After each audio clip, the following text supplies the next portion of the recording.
Good afternoon, and good afternoon. So for this video blog and or Twitch stream, I am going to discuss with you another aspect of an optimization guide that I have put together. And to do this with you, as you can see, I have set up a map page, a scenario that I have used before.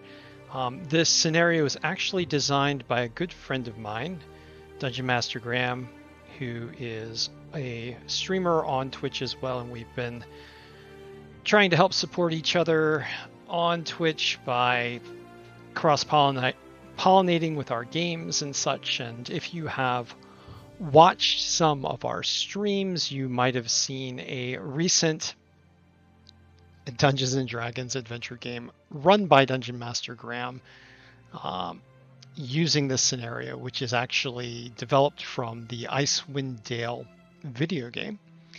And the first iteration of this scenario that was run resulted in a total party wipe for a number of different reasons. First off being that, as you can see, it's a really hard encounter. And second of which, we kind of got some members of our party split off from the main group. So we we failed to adhere to the don't split the party rule, which resulted in one of our characters getting killed early on, one of our party members getting killed early on. And then the rest of the group decided to stay and fight hard to try to recover the body of this character so that we could get him raised from the dead. But unfortunately that did not work out, as ultimately we were overrun. Now, I have run this encounter as a one-shot on, I believe now, 4 separate in 4 separate cases, and in 3 of those 4 separate cases it resulted in either party defeat or party wipe. Party defeat being the characters ran away, and party wipe meaning they just all died. And in one scenario the party did manage to defeat the scenario, but in that particular encounter, I did run the monsters a little bit less intelligently, and in addition, their party was extraordinarily well optimized for this particular encounter, due in part to good communication among the players prior to the scenario. Some of these players had also been through this very hard scenario before, so they did communicate. So I'm using this scenario as an example for a build that I have created called the Raven Queen's Herald, which is over on my blog at scribblersfantasticalworkshop.com. Oh, I'm sorry, .wordpress.com, or you can find it here on YouTube, and I'm going to go ahead and link the YouTube video for this build in the chat or in the references when this video is complete. So the Raven Queen's Herald is a melee focused Hexblade. I say melee focused because, I mean, clearly, being a Hexblade, you have a lot of options, and I've been writing a series of build guides called Gish Optimized, and part of the fun of playing a Gish is you have a variety of options that you can choose from, and Gish typically use their magic to buff their melee so that they can melee effectively. But because you are at core typically some kind of a spellcaster, you can also use your spells in a castery way. And because you're Gishing, there can be some conflict.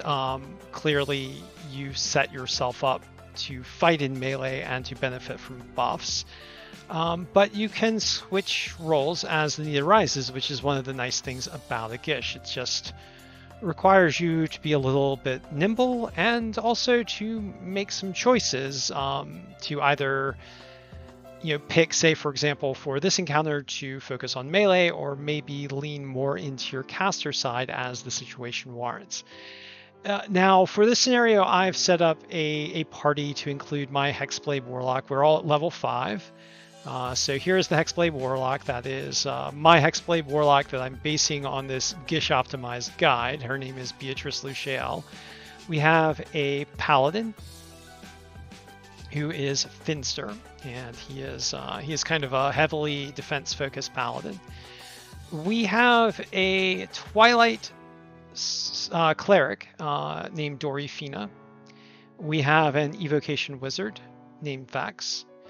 And we have an Astral, Way of the Astral Monk named Jashan. So this is our party setup. We have 5 characters that are going to be facing off against the massive hordes in this encounter that my friend Dungeon Master Graham has built. And as we enter, we notice, oh my god, there are a crap ton of monsters, not only in this room, but in the next room. Now, one of the reasons why we can see so much is because the Twilight Cleric here has given us dark vision out to 300 feet, which is massive dark vision. In addition, Beatrice has Devil's Sight out to 120 feet, which allows her to pierce magical darkness out to that range. And so generally we're enabled to fight in darkness. Like Beatrice is the only one that can pierce magical darkness, but many of us can see a long distance in darkness. Now, Beatrice is set up to use darkness in an optimal fashion as a Hexblade, and that doesn't mean casting darkness when she's next to all her friends. In fact, this particular build doesn't really make much use of the darkness spell at all. She's got it in her known spells, but she primarily uses it as area denial. When she does use darkness, she uses it in the form of other spells, particularly by casting Summon Fae, and I did do a mini guide on the Trixie Summon Fae, which can, as a bonus action after it teleports, conjure this 5-foot cube of darkness that can then cover Beatrice, which she can use to generate advantage on her attack rolls using Great Weapon Master, and to good effect with her great sword, which we showed in our last little mini guide here.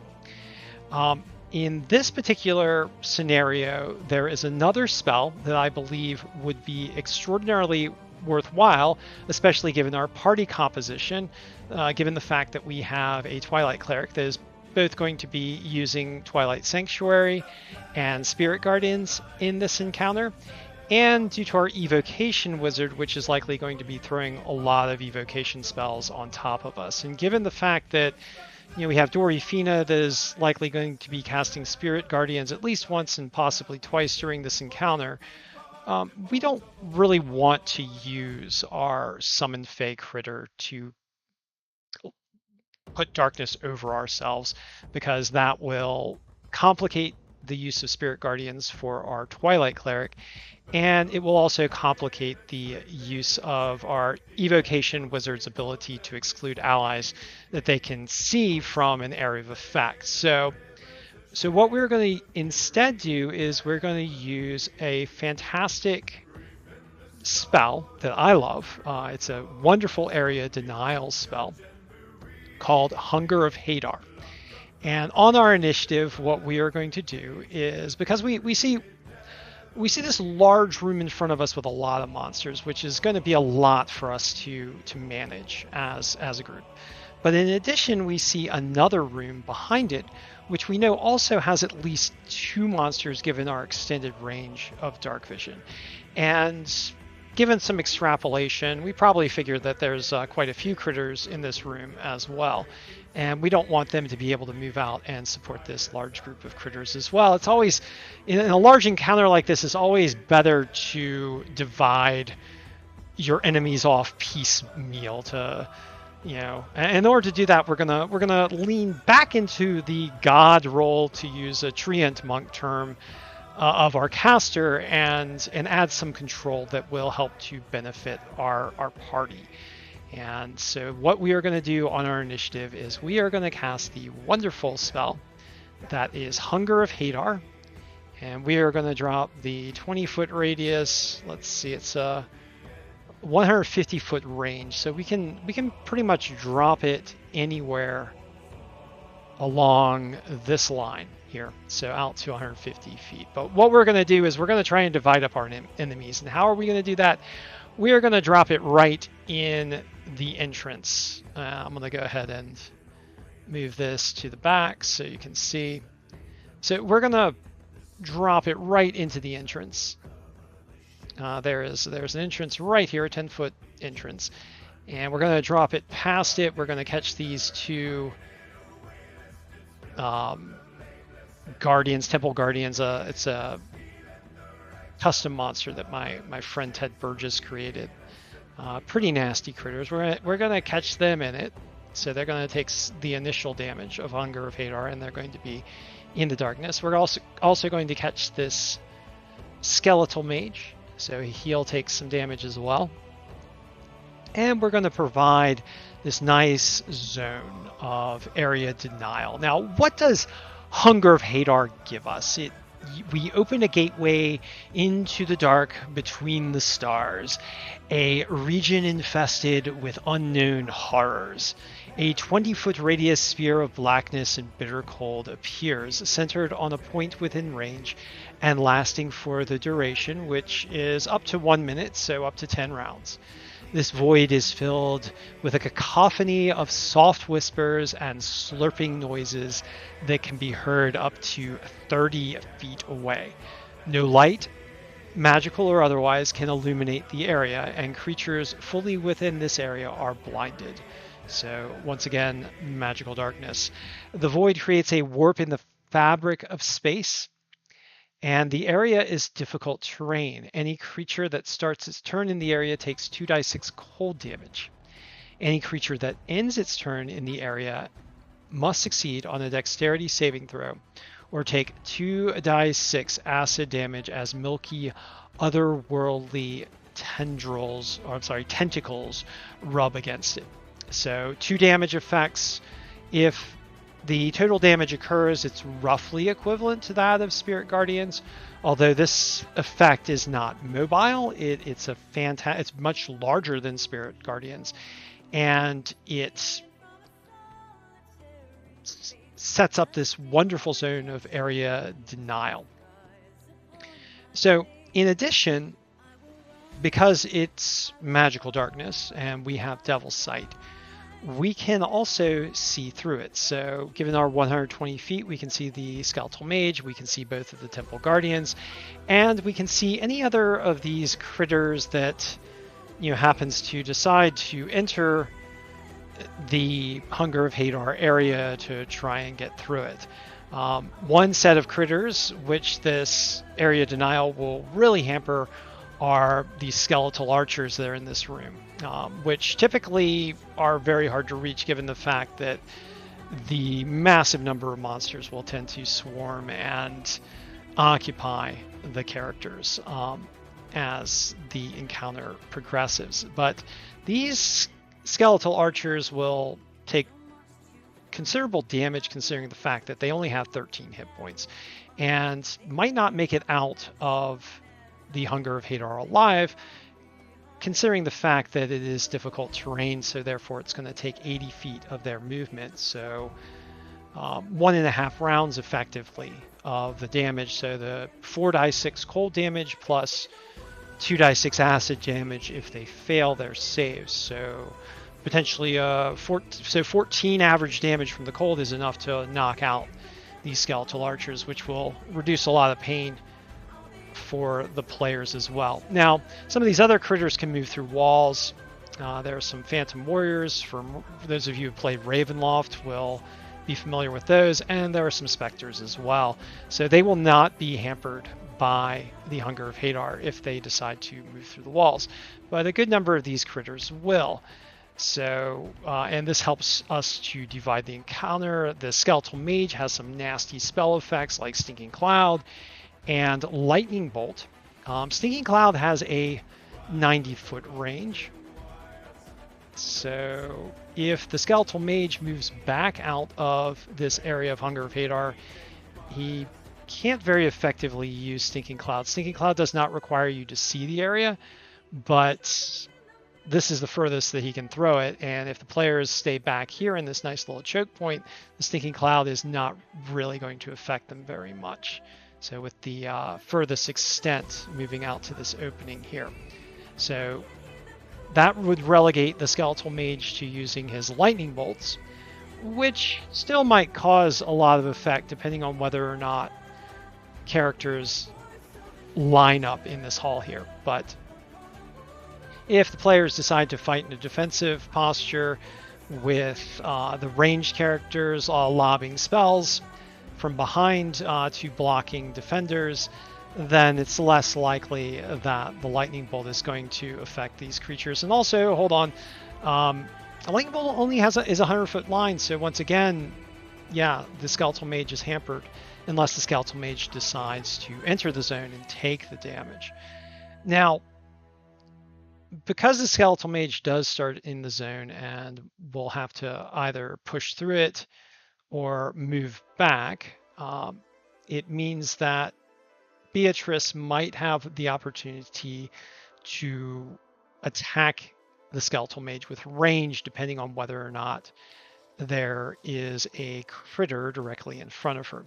Now, if there is no critter directly in front of her, she can attack the Skeletal Mage with her Eldritch Blast at advantage, because Skeletal Mage is, in effect, blinded by the magical darkness that Beatrice can see through. Now, Beatrice does not have the Eldritch Invocation that adds her Charisma modifier to her Eldritch Blast, but even so, 2 1d10 advantage attack rolls against the Skeletal Mage, which only in total has 39 hit points, is possibly going to knock him down significantly. Now, the Skeletal Mage does have... actually, no, the Skeletal Mage does not have the shield spell. The Skeletal Mage only has absorb elements. So the Skeletal Mage will likely be taking at least 1, possibly 2 hits from the Eldritch Blast, as well as the ongoing effects of Hunger of Hadar. So, say 2 hits from Eldritch Blast is 11 damage. 2 applications of the cold damage is 14, so that's 25. And potentially failing on the acid damage once, which would be a total of 32, which would be close to the Skeletal Mage's hit point total by the time it emerges from the Hunger of Hadar, at which point then the Skeletal Mage will be vulnerable to being one-shotted by any of the characters that throws any kind of ranged attack at it. So greatly hampering the Skeletal Mage's ability to cast spells against the party and increasing the likelihood that the Skeletal Mage will get knocked out of the combat before it can effectively deliver its powerful suite of spells to affect the battlefield.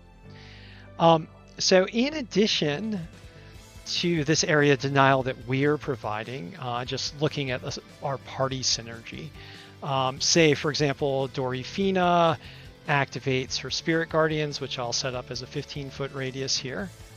So we have this nice area denial provided by Spirit Guardians. And then we'll also say that Dorifina on the 3rd round activates her Twilight Sanctuary. So then we have a 30-foot zone of temporary hit points that everyone is benefiting from. So critters that are walking into the Spirit Guardians are having their movement reduced by half. They are eating the 3d8 radiant damage that is being summoned by the Spirit Guardians. So they're having a lot of trouble getting to us. And then when they do, our Evoker Wizard Vex can drop some AoEs right on top of us, right in this area, this nice little kill zone that we've set up to knock down the critters that do come.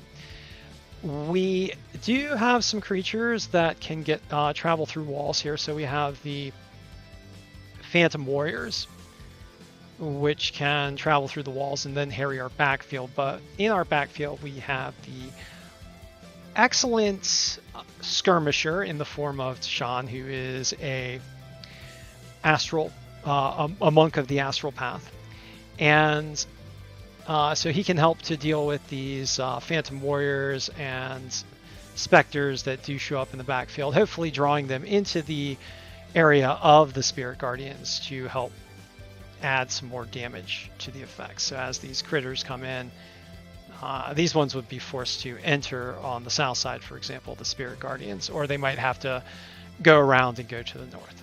In any case, we also have our Evocation Wizard, which can shift focus fire to, the internal areas as long as he has spell slots left. And I know we're all going to be pretty stressed for our spell slots. So it might be something to consider if the Evocation Wizard conjures a long duration effect, such as Flaming Sphere, to run around in the backfield or up to the front to help to also do some turn-by-turn damage as well. So here is a good use of our Gish, our Raven Queen's Herald Hexblade, mainly a melee Hexblade, but in this encounter, leaning a little bit more into its castery principles. One other note that I'd like to add before I end is that it's going to be a bit difficult to knock Beatrice off of her concentration from Hunger of Hadar. She has resilient constitution and a 16 con, so even without, say, a magic item like a Cloak of Protection, which she might get in this adventure series, her saving throws, her concentration checks will be made at a +6. So let's just, as a hypothetical, I'm just going to roll and see how many times it takes for Beatrice to fail her save, given her base constitution saving throw of +6. Now, it could be just on the first attack. It could take many. So let's just see how long in this hypothetical she lasts. So her first save is a 12. She makes it. Her second save is a 26. Third save is a 26.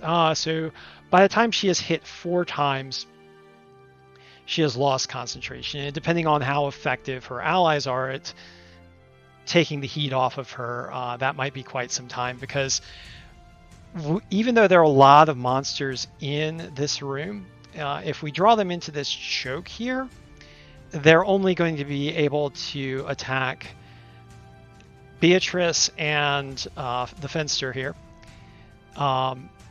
And possibly only one. Say, for example, if this is a Tattered Skeleton, which is based on the Skeletal Minotaur. So this is a large critter with 1 attack who's going to take up this whole zone. And because none of the monsters in this zone here have bows, in this scenario, Ted removed the bows from the archers in this chamber. The frontline characters here are not going to be taking a lot of attacks through the main entrance. So, and the other thing is that potentially a number of these attacks that are aimed at Beatrice will have been deflected by Fenster, who has the defensive fighting style as a paladin. So, and Beatrice also, I mean, she doesn't have a great armor class, but she has some, I guess, disincentive to hit her, because she also cast Armor of Agathis at level 3 before she entered this chamber, so she has 15 temporary hit points and does 15 reactive damage to any critter that hits her. So 4 attacks will likely take a while to occur, even if instead of this Tattered Skeleton we end up with a Phantom Warrior, say for example, and a Skeleton in this zone here in the start. The Phantom Warrior has 2 attacks and the Skeleton has 3 attacks. So even if they're all focused on Beatrice, she's not going to take 4 hits in the first round, and probably won't have taken 4 hits by the time the second round elapses as well. So our Hunger of Hadar is going to be lasting for 2 to 3 rounds, which is more than enough time to hamper the backfield and give us the opportunity to take a decent chunk out of these critters in this main room here without suffering the ill effects of creatures from the second room as well.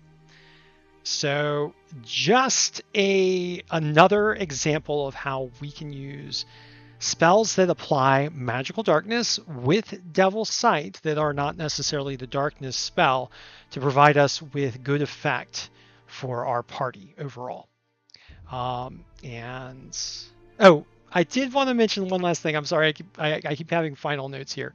The other thing I'd like to mention is that one last party optimization choice that could have been made by Finster that could have helped Beatrice make this save is if he cast Bless at the start of the encounter, which is one of the things that he might have done. And in that case, if he did, and he does have Bless on his spell list, Beatrice would have rolled a die 4 to add it to her Constitution save. And then so that 4th save would have succeeded. And let's see how long it would have taken for her to fail. Yep, see, we're going on for quite some time here. And that would have, so this one here would have succeeded because the Bless would have added at least one. So as you can see, wow. Yeah. Oh, these are great rolls. Holy cow. Okay. Yeah, it goes on. Oh, there we go. So we got 2 8s. So do we fail? No, we do not. So that you just saw those rolls. That was like 20 rolls in succession. So in this instance, if Finster had cast Bless, it would have saved us from losing the Hunger of Hadar as a party for multiple rounds. So an excellent example of how you can use darkness or a darkness imposing spell in a party friendly way. In this case, as area denial in a layered defense scenario that utilizes many of the strengths of your party, even in a party that is not quite so well optimized for using a Hexblade that would use darkness in a close-in type scenario. But just say, for example, we go through this combat and then there's, I don't know, we take a short rest, for example, and the wizard is tapped out of most of his high-level evocation spells, and the cleric is tapped out of most of her spirit guardians. Then our Hexblade, our Raven Queen's Herald Hexblade, can move back to our Summon Fae because we're not going to have a conflict because our cleric is out of Spirit Guardians and our wizard is out of most of his large AoE spells. So just an example of how you can modify your strategy in a different party situation where close-in darkness is possibly less optimal for a big fight, but maybe a lot more optimal for a small fight, and just giving you an overall notion of how Devil's Sight can interact with other effects other than just the level 2 darkness spell itself, for the benefit of both you as the Hexblade and for the party. So thank you for joining me. I hope you have found this particular exposition, video exposition, informative and helpful for your own builds. I do look forward to chatting with you all again. I love you guys. Please have fun and optimize well and Gish well. Take care.